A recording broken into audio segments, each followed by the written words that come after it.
Alors, bonjour tout le monde. C'est l'épisode 5 de Ça sera dans l'examen.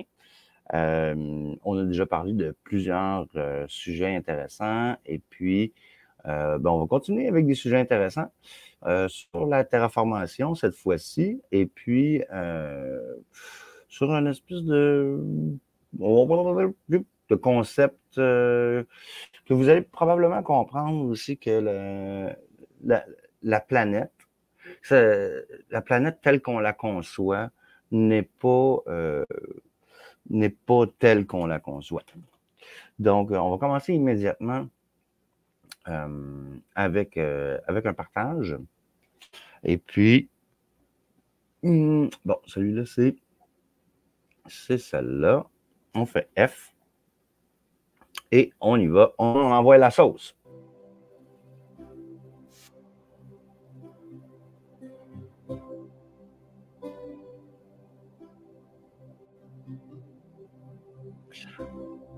Alors, c'est la dérive des continents. C'est ce qu'on apprend à l'école. Hein?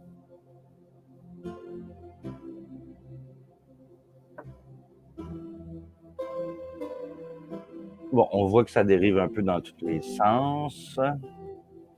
Puis on voit ici, juste ici en bas, là, on voit le défilement en millions d'années. En millions d'années. C'est quand même une courte période. Ah, puis là, attends. C'est ce moment-là. OK, ici, là, il y a une collision. Il y a une collision des deux continents, puis eux, ils se fusionnent ensemble. Puis là, ça tourne, puis là, wow, tu sais, c'est...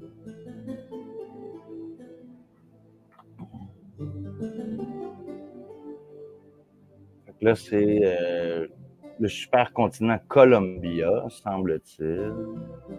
Puis tout le reste, c'est de l'eau, hein? Tout le reste, c'est de l'eau. OK. On va l'avancer un peu parce que c'est vraiment... On est à 700 millions d'années. Hop là, Gondwana. Supercontinent Gondwana. Et bon, c'est psychédélique. C'est psychédélique. Donc, 150 millions d'années. Et puis là, on voit l'Afrique qui se forme, l'Afrique qui se déforme, qui se reforme. Puis ben, 0 million d'années. Oh! J'espère que vous n'avez pas trop été étourdi par, par cette vidéo.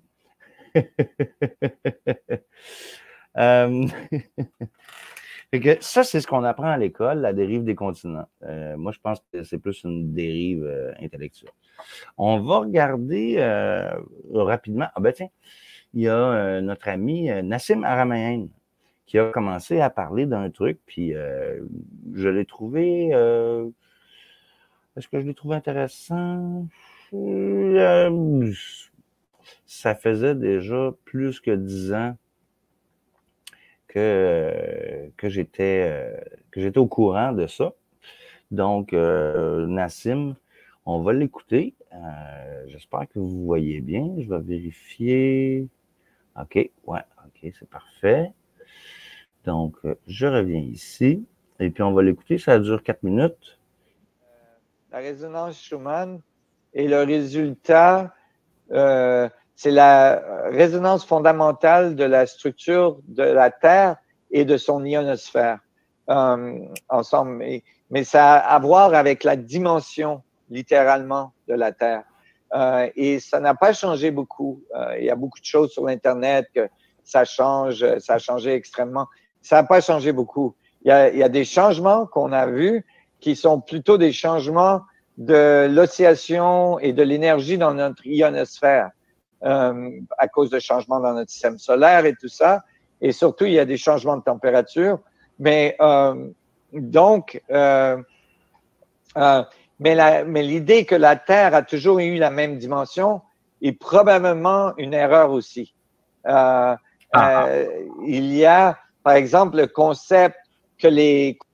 Bon, là, il parle de la résonance de Schumann. Donc, en fait, c'est une cavité résonante qui est calculable de façon sphérique entre le sol et l'ionosphère.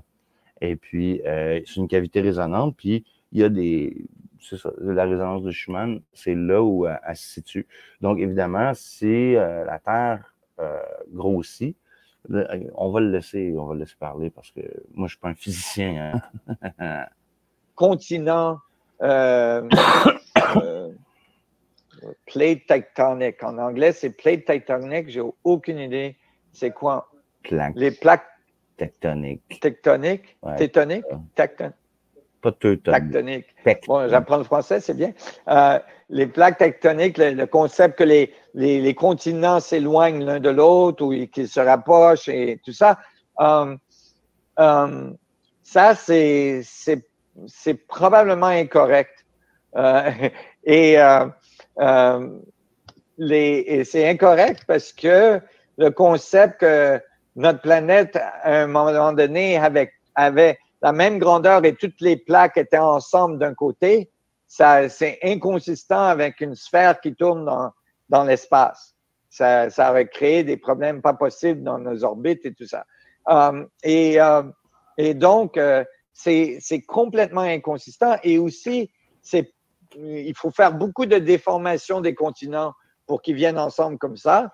Parce que la Terre n'est pas plate, c'est une sphère. Et ouais, ça, c'est une autre chose.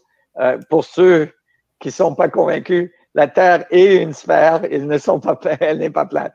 Alors, quand les plaques, mais si on réduit la grosseur de la Terre par 60% à peu près, les plaques viennent ensemble parfaitement, presque parfaitement. Il y a des belles animations sur YouTube. Si vous mettez Expanding Earth Theory, vous allez voir des belles animations qui montrent littéralement comment les plaques ont bougé. Alors, OK. Donc, on va tout de suite passer justement à ces belles animations-là sur YouTube. Puis, on va en profiter aussi pour dire à Nassim Haramein que tu es pas mal en retard t'es en retard sur le programme, là, sérieusement. Il vient de parler de ça cette semaine, alors que je pense que ça fait quoi, plus que 10-12 ans que je suis à peu près au courant de ça. Mais on va aussi voir l'histoire. On va voir l'histoire de ça. Donc là, on vient de voir la dérive des continents, là, ça date à peu près de 1970. C'est-à-dire le discours officiel, le narratif officiel de la dérive des continents, là, où est-ce qu'on a vu la vidéo où ça bouge, là, tu sais, Gondwana, puis Pantalacia, etc. Ça, c'est 1970. Là, on va aller voir une autre vidéo. Et puis, ce que Nassim Haramein raconte... alors, on va y aller comme ça. On va faire F. Et... We come to the Earth, which, well, grew to get here, the way it is now. Here is our world, our planet Earth, floating in space. We will be going backward in time, imperfectly, but done in a very disciplined manner. Please notice there is no subduction, no rotation of tectonic plates. Il n'y a pas de subduction. Je ne sais pas c'est quoi, comment on dit. C'est quand une plaque entre en dessous d'une autre plaque tectonique. C'est la subduction qu'ils appellent ça. Fait qu'il n'y en a pas. Il n'y en a pas. Puis les plaques tectoniques ne tournent pas sur elles-mêmes non plus.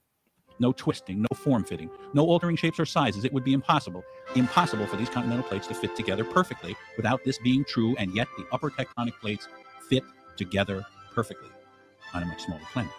Yes, there's been some erosion, landslides, blah, blah, but overall, this activity is insignificant. There is a kind of conspiracy of silence among certain scientists. They know, but are not telling you, that the upper tectonic plates of Earth also join in the Pacific. Not partially, they join totally. You are asked to believe that the continents swim or drift about willy-nilly, bumping and crashing as if they were on a grease skillet. This is not true. The simple truth is apparently too upsetting, too many apple carts. We're now... OK, on va l'avancer un peu. Parce que là, il refait la même animation, mais à l'envers. Ben, tiens, on va le laisser aller un peu. For hundreds of millions of years, the bottom of Africa was the South Pole. South America's tail goes under and wraps around the bottom of Africa. Then, incredibly, it joins coast with Antarctica. 65 million years ago and more, these continents were joined, and marsupials like the duck-billed platypus roamed from Australia, Antarctica, and across southern South America and up into Africa. The platypus.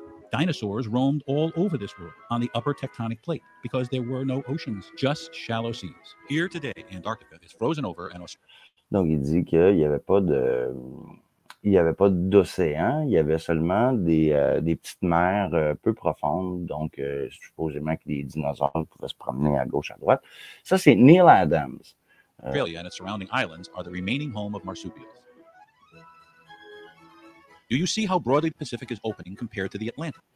OK, on va regarder un autre. Il y a un autre argument que je trouve très intéressant, c'est quand il parle des fonds marins. La datation des fonds marins, on sait que, là, bon, vous voyez la map, ce qui est en gris, c'est les continents, OK? Puis, ce qui est en couleur, c'est les fonds marins, puis c'est les failles. He and others took core samples to find the ages of the sea bottom. Lo and behold, no part of the undersea was found to be much older than 70 million years old. Donc, ils n'ont pas découvert finalement que il n'y a rien de plus vieux que 70 millions d'années en termes d'âge des fonds marins. Et puis, les couleurs qu'on voit en ce moment, c'est les couleurs des âges des fonds marins. Donc ici, c'est la faille Pacifique. On voit l'Amérique du Nord ici, on voit l'Amérique du Sud en gris.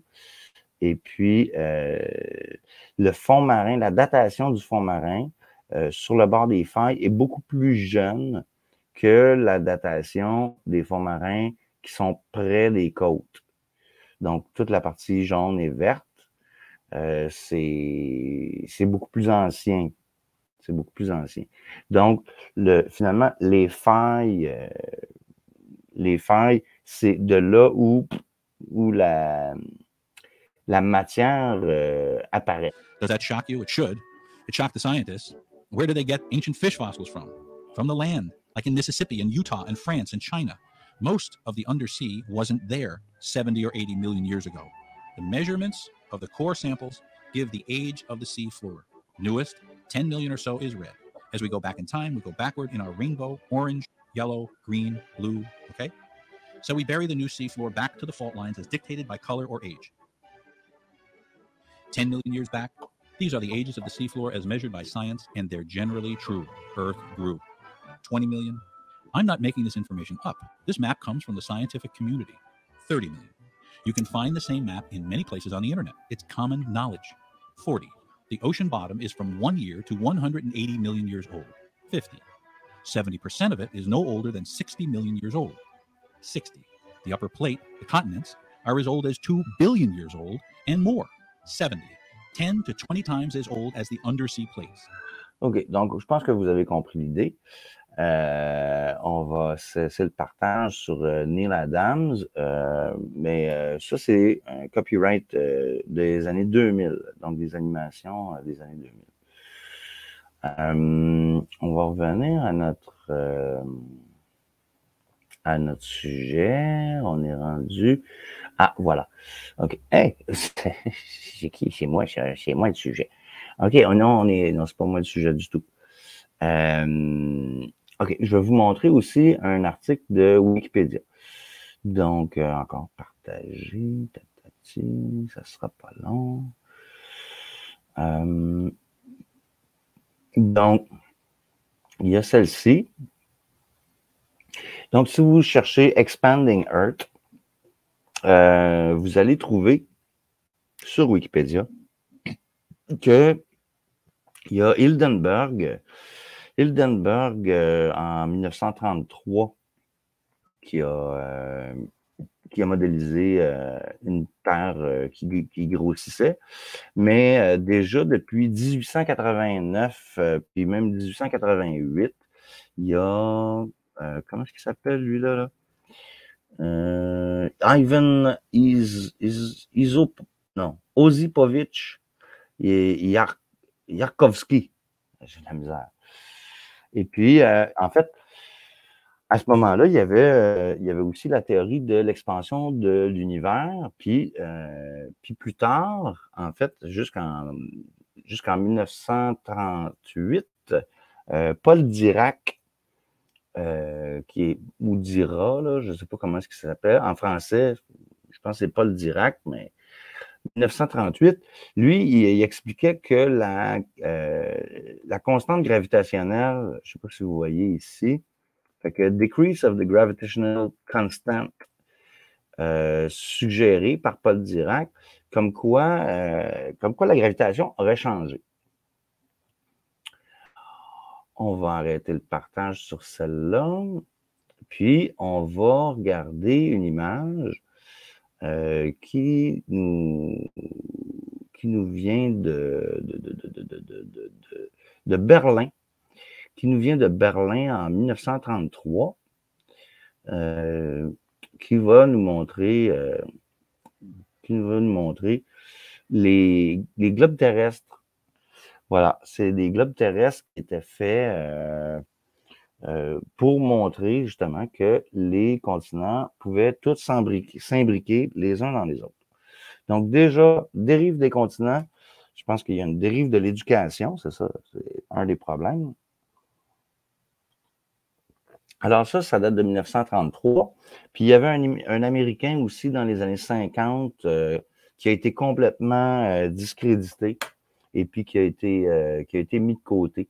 Donc ça, c'est les travaux de Hilgenberg, un Allemand. Puis on voit ici, c'est bon, je parle pas allemand, là, je suis pas très bon, mais Erdball, ça veut dire Earth Ball. C'est la boule de la Terre. Donc, effectivement, elle est ronde. Elle est ronde. Donc là, je vais revenir rapidement sur ce dont on a discuté, en fait. Ce dont on a discuté dans les épisodes précédents. C'est-à-dire les énergies, les pyramides, la terraformation. Pour que la terraformation soit possible, ça prend une espèce d'équilibre. Ça prend un équilibre et puis cet équilibre-là, il peut s'atteindre seulement par des points équidistants. D'ailleurs, quand je vous ai montré mon globe terrestre, vous avez vu qu'il y avait des pinouches, des punaises sur mon globe terrestre pour marquer certains points névralgiques de la Terre, un peu comme si c'était de l'acupuncture, finalement. Et puis, il y a des travaux de Becker-Higgins. Fait que là, on va rentrer dans une autre affaire. Alors, ça, c'est la map de Becker-Higgins. On voit certains points qui sont en noir, certains points qui sont en blanc.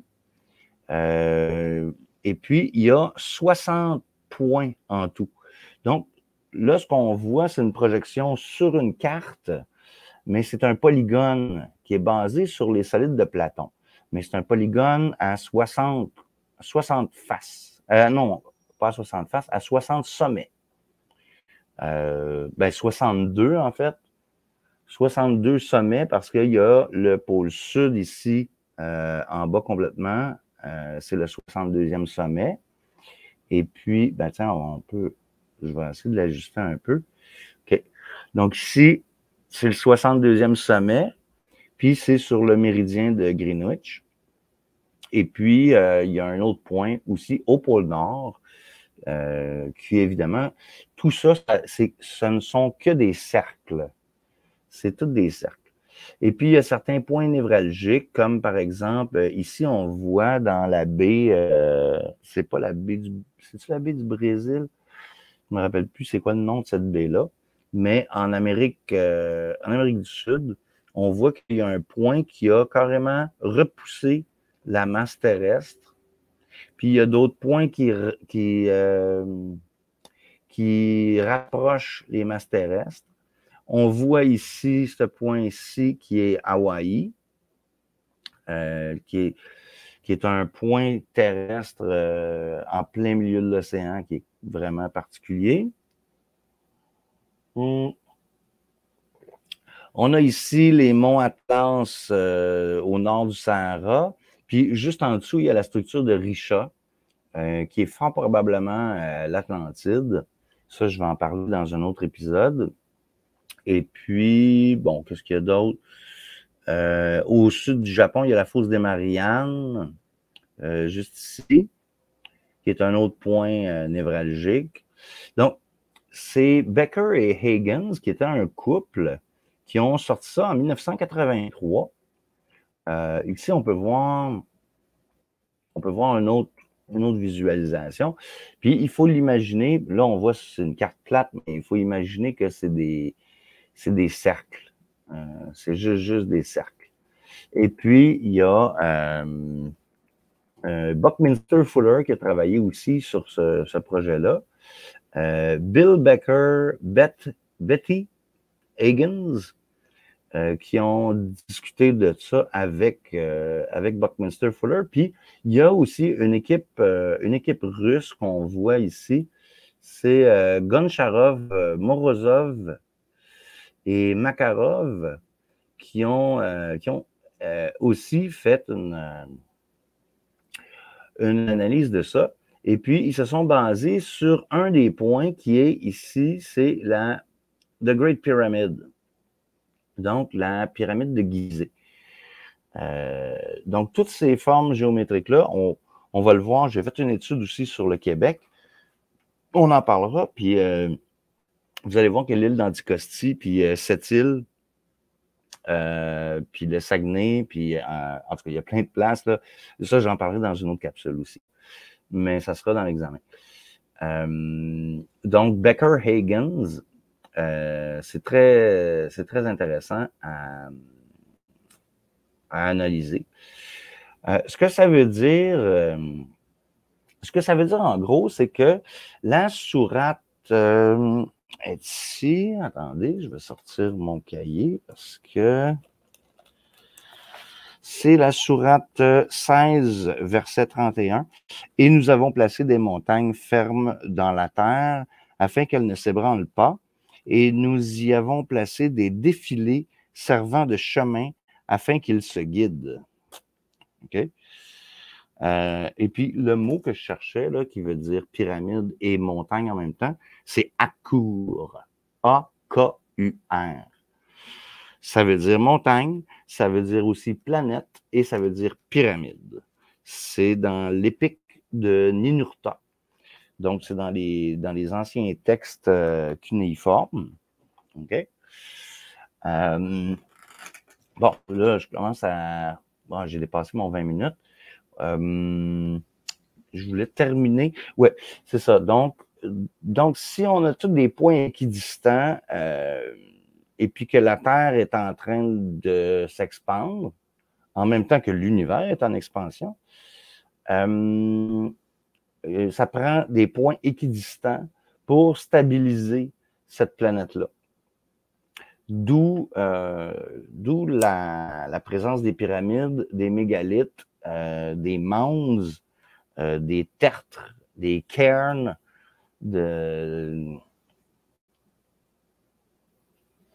etc. Donc, si on revenait à cette sagesse-là ancienne, on pourrait vraiment aider à stabiliser notre planète, puis à améliorer la qualité de vie, puis la qualité de l'énergie qui circule sur toute la planète. Donc là, on vient de voir que finalement, on s'est fait mentir sur les plaques tectoniques, qu'on s'est fait avoir en fait. Et puis, ben, c'est ça. Ça sera dans l'examen. Merci d'avoir été attentif. C'était l'épisode 5. Et puis, j'espère que vous avez apprécié ça. Si vous avez des questions, vous pouvez toujours m'écrire, soit en privé ou soit dans les commentaires. Je vous suggère fortement de vous abonner. ou en fait, pas nécessairement de vous abonner, mais de suivre la série. Ça sera dans l'examen. Merci d'avoir été attentif. Bonne journée.